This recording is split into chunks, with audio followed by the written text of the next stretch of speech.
It's the Ross Tucker Football Podcast.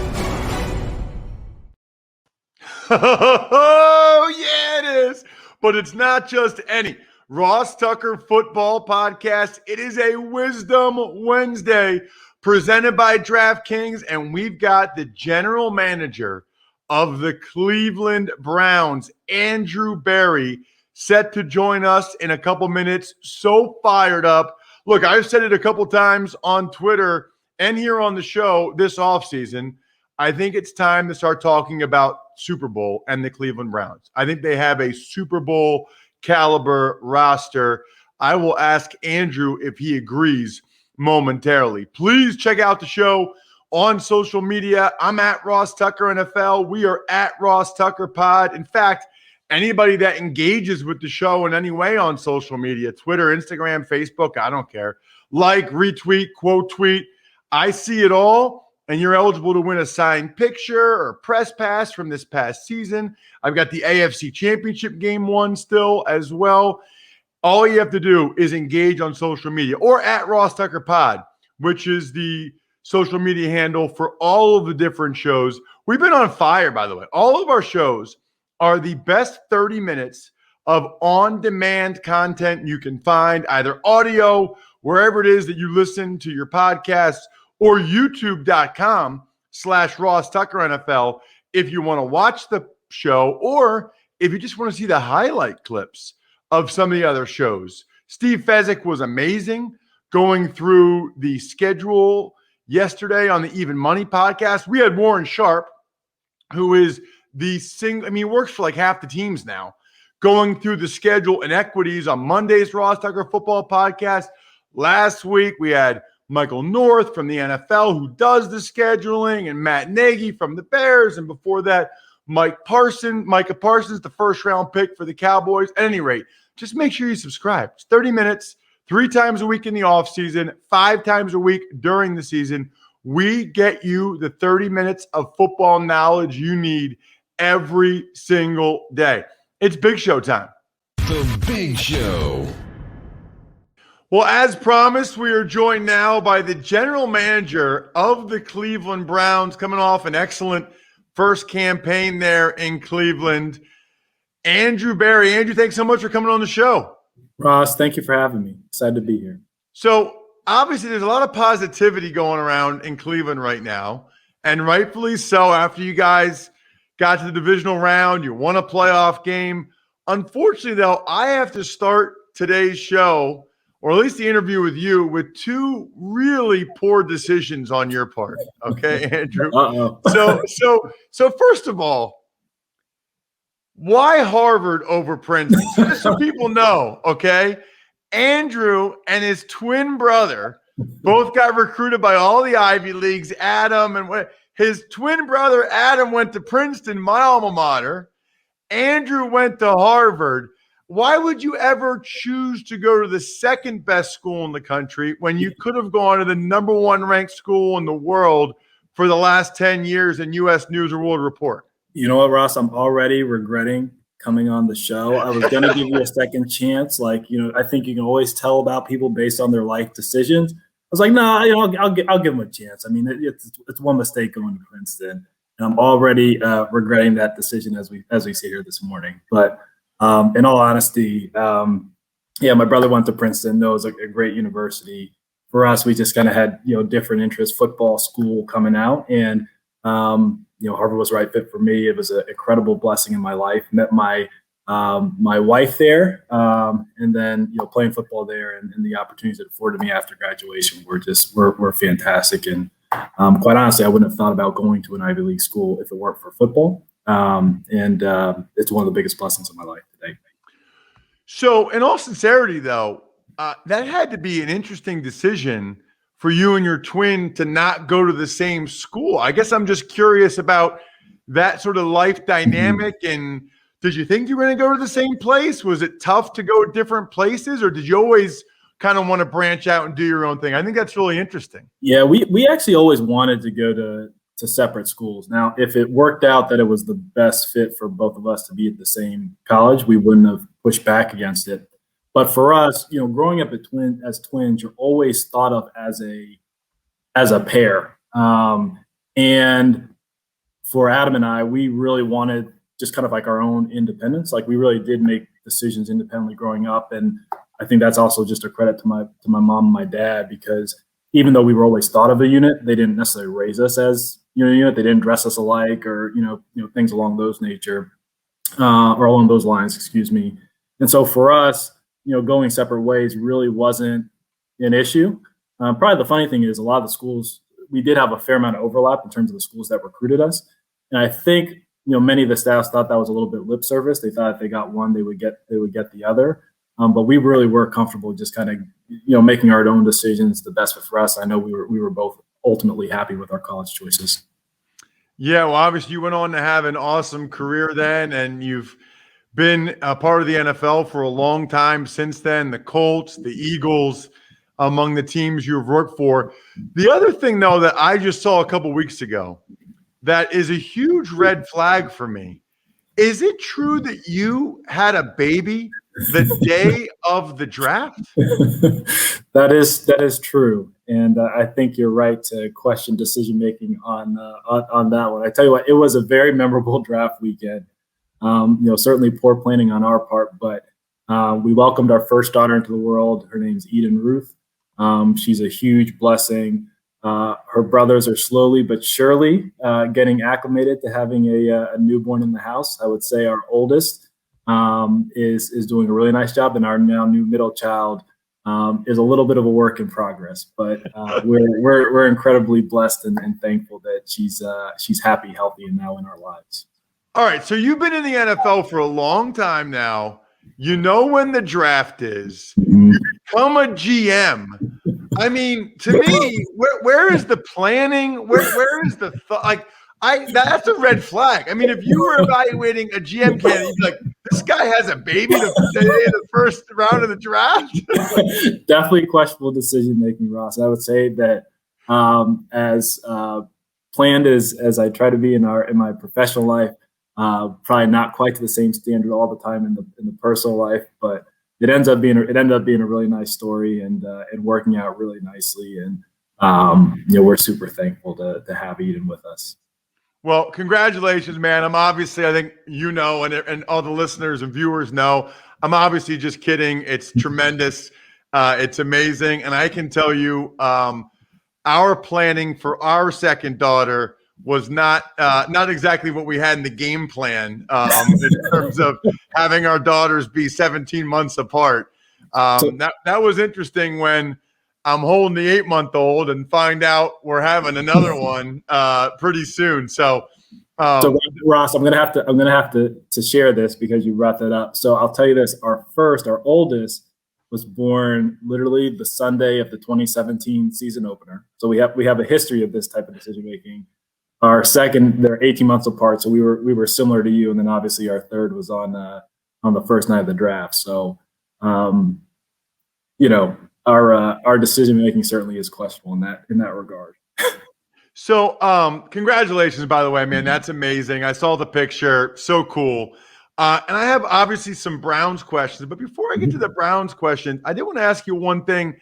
I think I read somewhere, maybe shortly after you got the Browns GM job, did you say that you believe Howie Roseman is the best GM in the NFL? And if you said that, why? Why do you feel that way?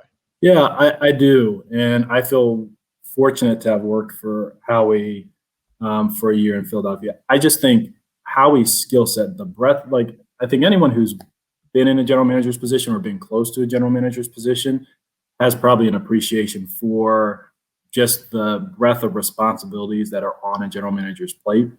I think oftentimes the role is just viewed as like, hey, go pick players in the draft. And really the responsibilities are just a lot broader.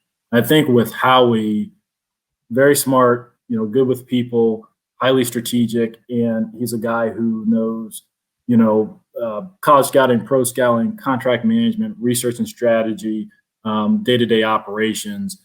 And I think it's hard to acquire all those skills, and it's hard to find individuals that are highly competent across all those football operations domains. And I think also just like his track record of decision making, throughout his time in the job, does speak for itself. Look, no general manager is going to be, especially for over a long course of time, going to be, have a banner year every season. But I think, you look at Howie's track record and his skills, he's a guy that I certainly hold in very high regard. Yeah, it's interesting. Obviously, I do the Eagles preseason games and stuff, and he's a guy that is kind of, getting a lot of criticism right now. So that's one of the reasons why I wanted to ask you, because I think it's sometimes people need to be reminded that that other people like you hold him in such high regard. Well, I certainly hold you in high regard based on what you've done so far in Cleveland. And I guess the first question I have there would be, I've said this looking at your roster the last couple months. I've said it Cleveland radio here on my show. I really believe that you guys have a Super Bowl caliber roster, and that it's time to talk about the Cleveland Browns and the Super Bowl in the same sentence and to not be afraid of that. Would you agree? I think number one, all 32 teams, their goal is to win the Super Bowl and build a team capable of doing that. For us internally, we don't necessarily think of it in that light, Ross. Our perspectives, we're excited about the guys that we've added to the team and the guys that we're going to enter the offseason program and summer training camp with. But at the same time, our mindset has largely been, all right, let's control what we can control on a daily basis. Work hard, get up to speed in our offense and defensive systems, show improvement. And if we take care of the little things, when we look up in December, January, February, we'll be pleased where we've ended up. But we really try and keep a much narrower focus, because at the end of the day, I think everybody's very optimistic at this point in the year. And, each season really is unique. Each season's unique. We're certainly excited about the talent that we have on the team. But it takes preparation, hard work, and then a little bit of luck along the way, ultimately to reach the top prize. It's funny because I think some listeners will hear you say that and say, okay, that's kind of a cliche, whatever. I would just say in all sincerity, as a guy in the media, I can look at your roster and say, man, I don't see a lot of holes. I think they got a really good roster. I think they're a Super Bowl caliber roster. But I can also speak to it when you're actually in it. You really don't look at it that way. No. I mean, you really do look at today. You're looking at guys that you could sign, as tryout guys. You're looking at other areas in the roster. It doesn't benefit you to look at it or talk about it in that way. Yeah, I think that's 100% right, Ross. And I think the other piece is, rosters, teams will change a lot over the next, May? Over the next 7 or 8 months. I always tell people, you always plan something out a certain way in the spring, but to me, it rarely ever plays out, 100% of the way that you would design it. You really get surprises in both directions. And so I think part of it is just, I think a lot of people in the NFL who have, been through enough seasons and been through enough cycles just realize how humbling of a sport and humbling of a profession that we work in. So really there's nothing that you can take for granted. And that's why ultimately we focus on what we can control. Are there areas still that you feel like you need or could upgrade on the roster going into training camp? Absolutely. And without necessarily going into the specifics here, and in fairness, it's probably a mindset that we really hold year round, because roster building, personnel work really is 365 days a year. And we'll always look to add competition, add depth, because the reality is the needs that you may or may not have today, they could change as quickly as tomorrow, with an injury or some other unfortunate circumstance, or even quite honestly, with improvement from a player that you wouldn't typically expect. So we're constantly on the search for talent to add to the 90-man roster. And we want to go into August with as deep of a team as we could possibly have. One of the big things going on, obviously, in Cleveland is, Baker Mayfield. The year he had, I was not surprised knowing Kevin Stefanski. I kind of thought Baker would end up having a good year. I'm sure you get asked about it a lot. I know you guys were one of the first teams. You might have been the first team to pick up the fifth-year option on guys. I think you guys were the first team. Was there anything Was there a statement made by being the first team to pick up the 5th-year option, or did it just work out that way? I'd like to say that it was a proactive statement, but it really just worked out that way. We obviously felt comfortable with Baker, have felt comfortable with Baker for a long period of time, as well as Denzel Ward, who we also picked up, on the same day.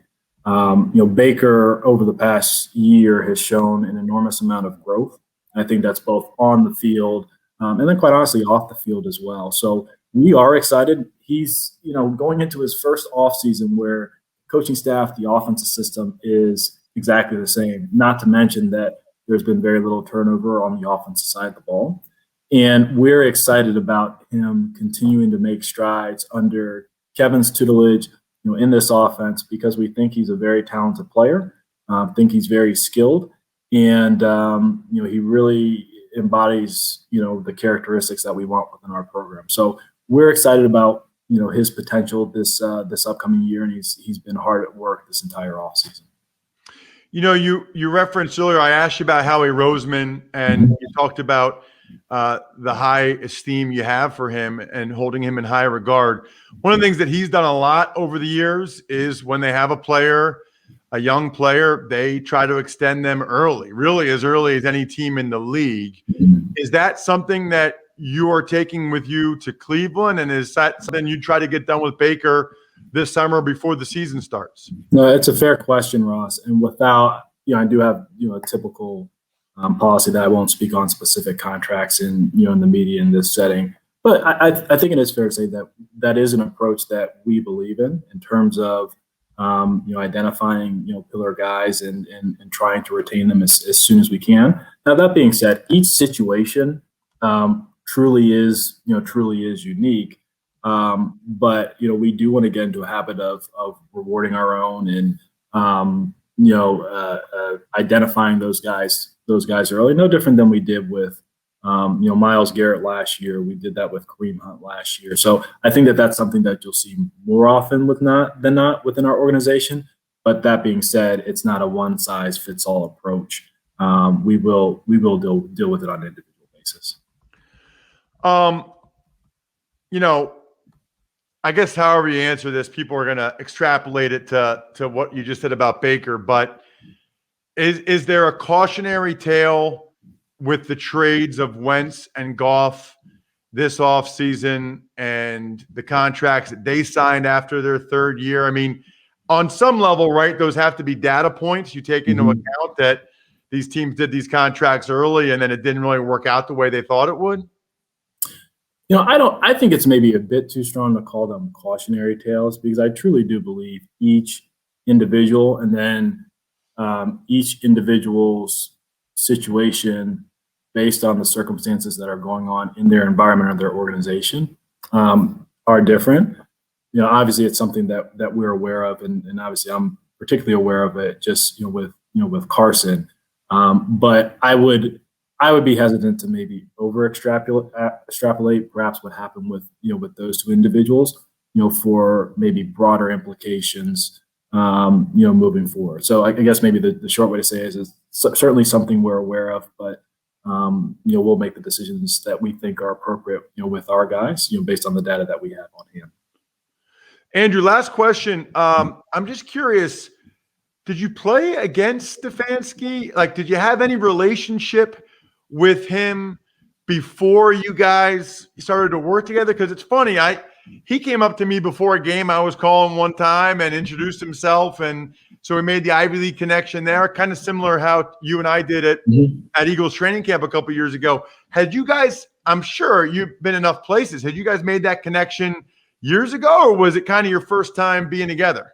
So we didn't play against one another. Kevin, I think we might have missed each other by maybe a year or two. He's a little bit older than I am. In terms of a previous relation, we really got to know each other after the 2019 coaching search here in Cleveland, where he was one of the finalists. Got to know him during the interview process, and then we really stayed in touch from that point forward, and really just kind of developed a good friendship. So that was really actually helpful, when we were both going through the interview process here in 2020, and it did create a level of familiarity before we got into these roles and started working together. And quite honestly, Ross, it's been a lot of fun. I think Kevin's a great guy. He's super smart, very genuine, and he has a great sense of humor. And you spend so much time together, GM head coach relationship. You spend so much time together on a daily basis that it's great when you have someone that you genuinely enjoy being around and you have a lot of fun at work with. Because look, these are hard, stressful jobs, and when you feel like you have a true partner, in the building, it certainly makes it a lot better. Andrew, thank you so much for the time. I really appreciate it. No problem. Thank you for having me, Ross. I appreciate you. Really enjoyed talking with Andrew Berry. I knew I would. And it's funny, he's good. He really is good. Like, he can't come out and say, yeah, we're going to win the Super Bowl and stuff like that.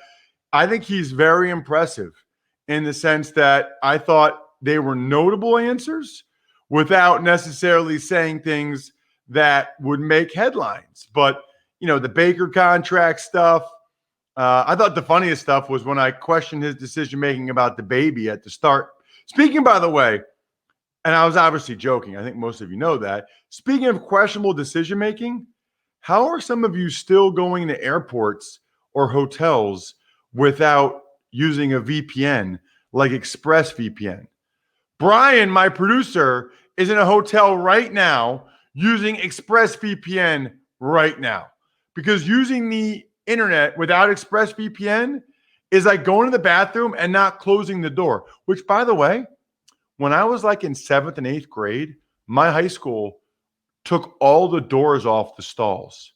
I remember distinctly sitting on the toilet doing my business in 7th grade, and in came the 6'4", 225-pound senior captain tight end. He looked over at me and just laughed and kept walking. That was bad. That was a bad feeling. That's what it's like to not have ExpressVPN. Don't be like little Rossi sitting on the John getting made fun of by the senior captain. Secure your online activity by visiting expressvpn.com/Tucker today. That's expressvpn.com/Tucker. You can get an extra 3 months free. expressvpn.com/Tucker. That's a true story. My mom actually went to the principal and said, what is going, why don't we have doors on the stalls? And I guess people were going in there and graffiti or smoking or whatever. So I had to poop in public. Anyway, you should probably move on now. expressvpn.com/Tucker. Tuck's Takes. Hey, Ross, biggest move since Monday morning belonged to the Philadelphia Eagles. They signed veteran pass rusher Ryan Kerrigan, 1 year, $3.5 million. They also traded a 2023 sixth-round pick for cornerback Josiah Scott from Jacksonville. Brian, you're not going to comment on the 7th grade poop story? Oh, everybody's got one of those. Really? Everybody, yeah. Did your high school not have doors? I mean, on the my stalls? fraternity house in college didn't have doors. And I don't know if it was for that reason or if there was somebody just decided it would be funny to take them off. But I think everywhere that somebody has gone, they have been in that situation. You know what's funny now is now that you say that, I remember being at my buddy's fraternity at Penn State, and they didn't have doors on the stalls. And I think there were multiple reasons why they didn't want doors on the stalls in a fraternity house in college. But I remember it was like, what was actually weird then, Bri, is how normal it was. Right. Like, you would just talk to the guy while he was taking a dump. Like, he's just sitting there and you just like have a conversation, and it was totally normal. Let's talk Eagles. There's no real good transition there. The Eagles are trying to make sure they're not doo-doo this year. I said this on Twitter. I'll say it again here at RossTuckerNFL. I thought that was a statement signing by the Eagles. And there are people, Brian, that are like, oh, yeah, statement what? Like that they're going to be washed up like Kerrigan's washed up? First of all, I said this on Monday. Hard to explain in words how much respect I have for Ryan Kerrigan. 156 out of 160 possible starts over the last 10 years. Are you kidding me? I mean, he's played through broken hands, all kinds of things for what has been usually a terrible team, or at least not good and dysfunctional in Washington. So much respect for that guy. But here's why I think it's a statement move. The Eagles have been pretty open about the fact that this is a transition year. New head coach, new quarterback. They take a lot of salary cap pain this year. They have a lot of draft choices for 2022. But this signing is proof they are conceding nothing. Nothing. They still believe they can be competitive and win that division this year. I don't blame them. They're top 10 O-line, D-line in the NFL all day. Maybe top 5 O-line and D-line in the NFL if you combine them. You have those two things. As long as your quarterback doesn't play horrible, you got a legitimate chance. And they did some other signings like Anthony Harris at safety or Eric Wilson at linebacker, but those were holes. They didn't have a hole at the end. They just think Kerrigan can help them win. They do have a hole at corner, which is why they traded for Josiah Scott. It was a 4th-round pick last year by the Jags. That's kind of a unique trade. And already trading in 2023, that's as far out as they'll let you go. Tuck's Takes. Speaking of the Jags, they cut running back Raquel Armstead, who missed all of last year with complications from COVID. Right, and he got picked up, by the Giants off waivers. So Raquel will get another opportunity. You know, this is the part where I remind everybody, as a guy that got cut 4 times, traded once, IR once, PUP once. I think that's like hitting for the NFL journeyman cycle or transaction cycle. It's a tough, unsentimental business. I mean, the guy gets COVID, has issues with it, and then as soon as the Jags can cut him, bye-bye. See ya. I hope he's healthy now.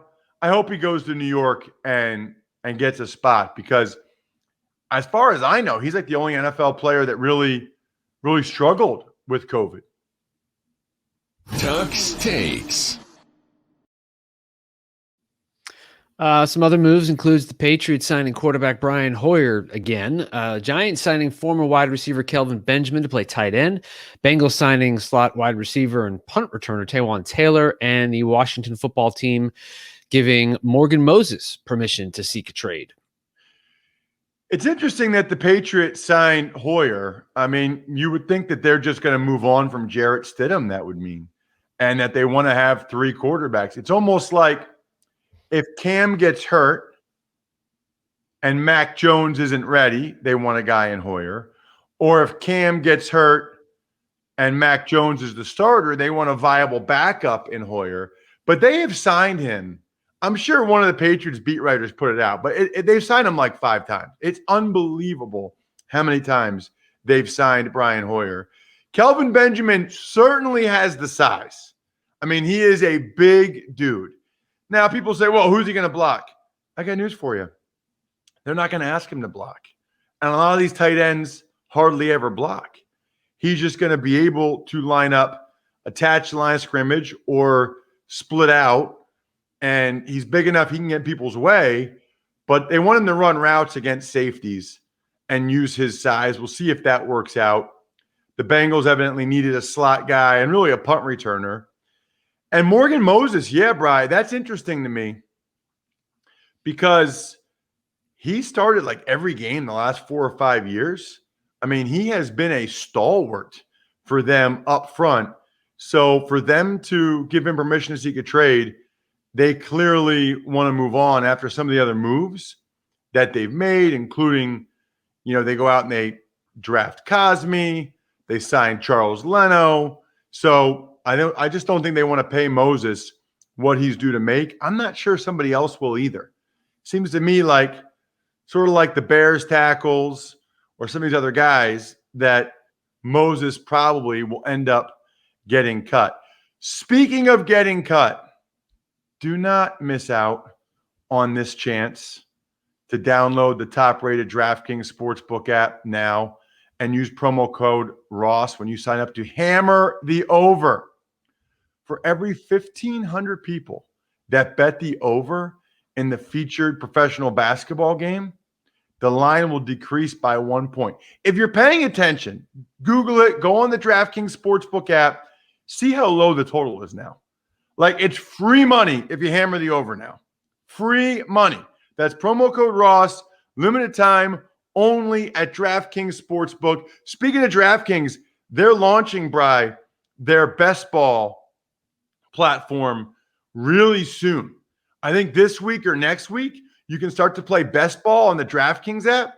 So Joe Dolan and I are going to give you some advice on especially the rookies, but some of these unique quarterback situations as well on today's Fantasy Feast podcast. Please, please, please subscribe if you haven't already, however you listen to podcasts, or youtube.com/RossTuckerNFL. I always like to give some of our listeners that have businesses shout outs because they are patrons. Patreon.com/RT Media, Pizza Boy Brewing, Sporticulture, Vision Comics with an X, HumanHeadNYC.com. I think we're done here.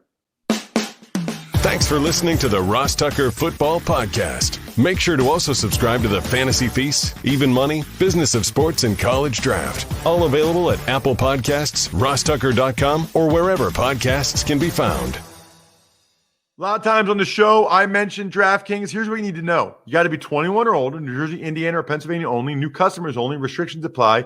See DraftKings.com/sportsbook for details. Gambling problem, call 1-800-GAMBLER, or in Indiana, 1-800-9-WITH-IT. By the way, if what I was talking about included a deposit bonus, doesn't always, sometimes it does. Deposit bonus requires 25 times playthrough, and deposit bonuses are paid out in site credit.